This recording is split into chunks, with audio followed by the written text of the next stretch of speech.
Yo, what is going on, everyone? My name is Nick, or the Notorious Fantasy, and in today's video, we're going to be going in depth into my week number 11 top 10 waiver wire ads for the week. But before we could get into things, I would like to ask that if you guys are new to the channel and you do end up enjoying today's video, please make sure to hit that subscribe button down below. And while you're down there, whether you are new to the channel or not, please make sure that you do leave a like on today's video. It would help me out a ton. If you want to follow me on Twitter, please do so at NotoriousFantasy. And if you have any questions about week number 11, please ask down below in the comment section or in the Discord pinned in the video description and in the pinned comment. So without further ado, let's get into my top 10 week 11 waiver wire ads. We begin with my number 1 waiver wire pickup of the week, Toney, wide receiver of the Kansas City Chiefs, going up against the LA Chargers in LA on Sunday Night Football, because everyone can't wait to see Justin Herbert and the LA Chargers play on primetime again. Definitely, everyone's excited for that.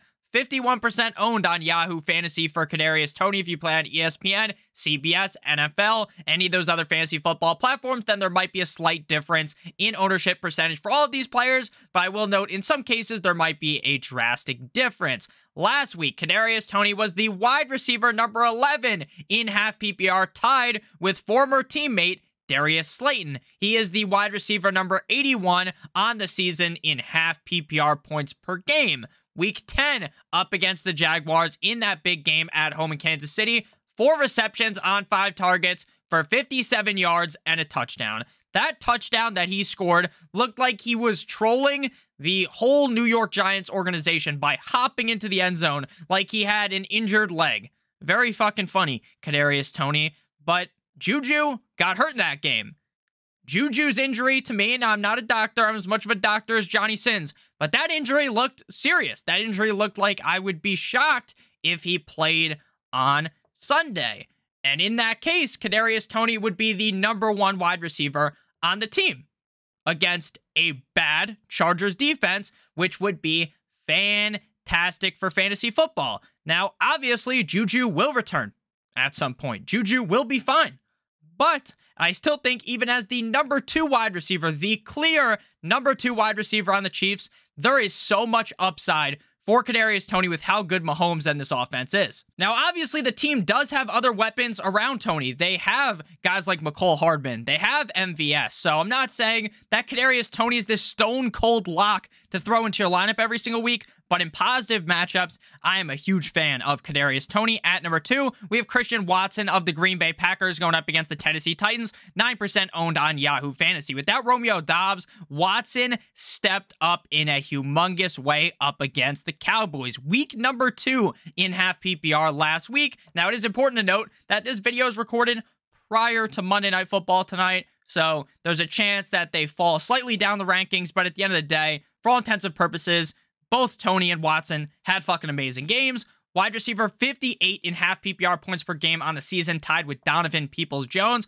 Week 10 up against the Cowboys. 4 receptions on 8 targets for 107 yards and 3 touchdowns. He capitalized off of a down game by Allen Lazard. Now, do I think that Allen Lazard is always going to be down in the dumps? Of course not. But the play out of Christian Watson cannot be taken lightly, especially if now this win against the Cowboys completely turns around the Green Bay Packers, because it feels like almost every year that all the Packers aren't necessarily, like at points of Rodgers' career, all the Packers aren't playing the best, but normally they eventually figure the shit out.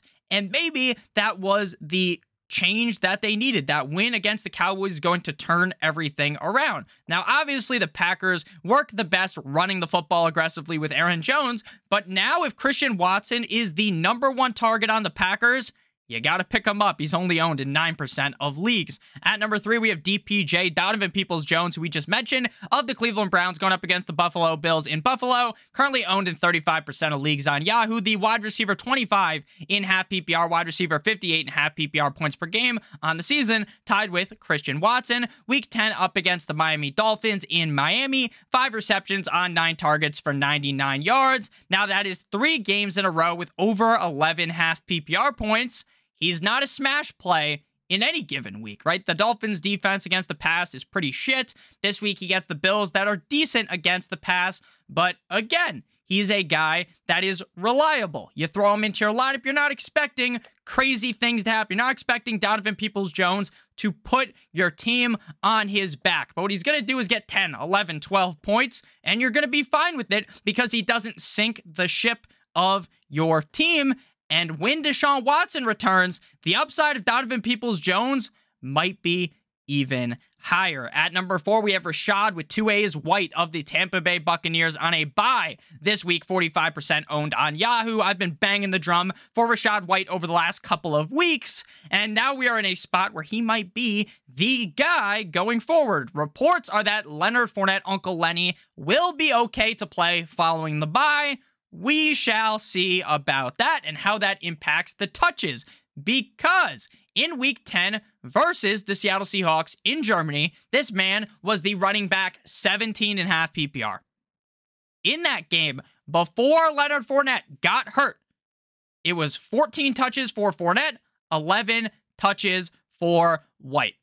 White has clearly earned a strong role in this offense, and White took over when given the opportunities. 22 carries for 105 yards. Now, the reason why Rachaad White isn't ranked higher is because the upside of him being able to take advantage of Leonard Fournette's injury is at its lowest because they're on a bye this week, and they are projecting Leonard Fournette to be able to come back in week number 12. But even with that said, Rachaad White is a guy that needs to be rostered because he has the skill set, if he does become the guy on the team, to be a league-winning player, a league-winning running back down the stretch of the season. So you got to go ahead and pick up Rachaad White right fucking now. And I've been advocating him for weeks, so hopefully you already have him. At number 5, we have Kmet, tight end of the Chicago Bears, going up against the Atlanta Falcons in Atlanta this week. 59% owned, tight end 1.5 PPR last week, tight end 13.5 PPR points per game on the season. Week 10 up against the atrocious Lions defense, 4 receptions on 7 targets for 74 yards, and not 1, but 2 touchdowns, 2 tugs in one day.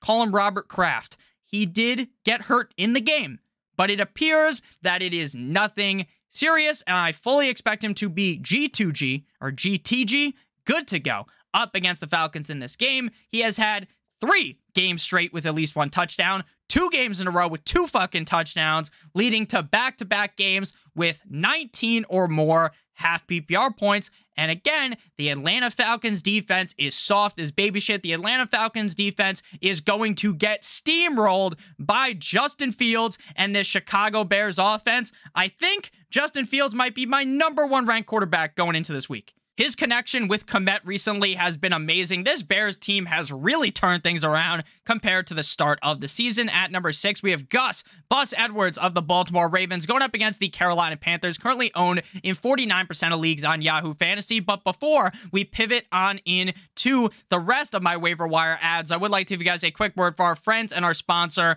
over at DraftKings Sportsbook. If you're a brand new user and click on the link in the video description down below, they will give you an offer where you can bet $5 on any sport pregame money line, and you'll receive $200 in free bets if your bet wins. Now, since your bet has to win, we're going to go to a sport where, in my opinion, it is easier to find winners because there are much bigger favorites, and that sport is college football. You're going to see now on the screen, we are looking at DraftKings Sportsbook. I'm showing you how to navigate to the spot.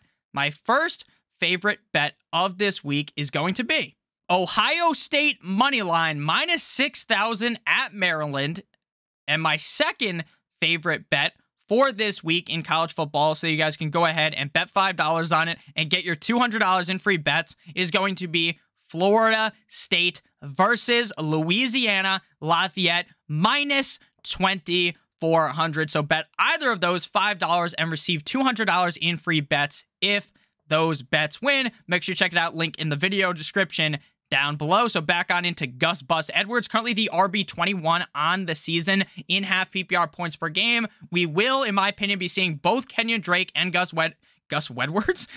Edwards going forward for the Baltimore Ravens. He did get hurt in week 8 up against the Bucs, but he's expected to have fully recovered by this game coming out of the bye. And his last full game was week 7 against the Browns. In that game, 16 rushes for 66 yards and 2 touchdowns, 1 target for 0 receptions. Now, obviously, being on the Ravens' backfield, there's a lot of competition. You have Lamar who can run the ball. You have Drake who can run the ball. But to me, Gus Bus Edwards is the most talented running back on this team. I know he's risky, but the Panthers defense is absolute dog shit. So I love Gus Edwards in this spot, and I hope he puts up for me. At number 7, we have Darius Slayton of the Giants going up against the Detroit Lions at home in MetLife. 6% owned on Yahoo Fantasy. Wide receiver number 11 in half PPR last week. Wide receiver 65 in half PPR points per game on the season. Week 10 up against a putrid Houston Texans defense. 3 receptions on 4 targets for 95 yards and a touchdown.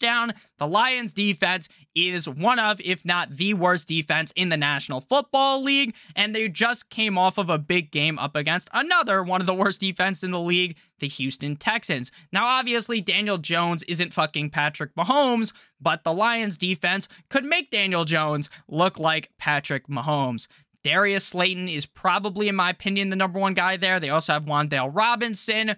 Kenny Golladay played, but then was benched because he sucks so much ass at being a receiver in the NFL.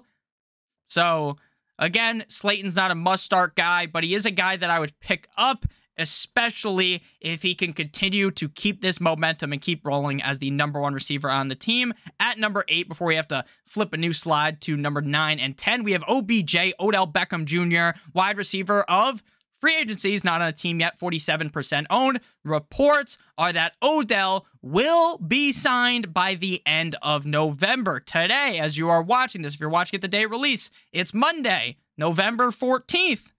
The month is halfway over.